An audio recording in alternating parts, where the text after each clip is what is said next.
అయితే వినాయకుని అయితే రెడీ చేసాము. కానీ బాధగా ఉంది. ఎందుకంటే వచ్చేటప్పుడు చాలా హ్యాపీ అనిపిస్తుంది, మనం వినాయకుని తీసుకెళ్ళేటప్పుడు చాలా బాధ అనిపిస్తుంది. ఒక్కరోజు ఉన్న ఒక పూట ఉన్న ఒక గంట ఉన్నా సరే కానీ మన ఇంట్లో ఉంటే చాలా సంతోషం అనిపిస్తుంది, వెళ్ళేటప్పుడు చాలా బాధ అనిపిస్తుంది. కానీ తప్పదు కాబట్టి మేమైతే తీసుకెళ్తున్నాం. మా అల్లుడైతే వినాయకుని అయితే ఎత్తుకున్నాడు.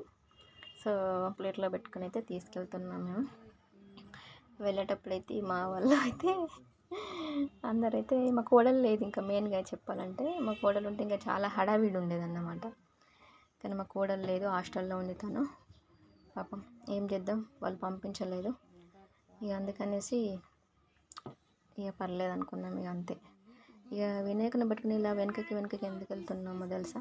సో వినాయకుని ముఖం అనేది ఎప్పుడు మన ఇంటి దర్వాజా వైపు ఉండేలా చూసుకొని అయితే వినాయకుని తీసుకెళ్ళాలి. సో అలా తీసుకెళ్ళడం వల్ల ఏంటంటే దేవుడు మన ఇంట్లోనే ఉన్నాడనేది ఒక ప్రతీక అన్నమాట. ఓకేనా ఫ్రెండ్స్, బాయ్.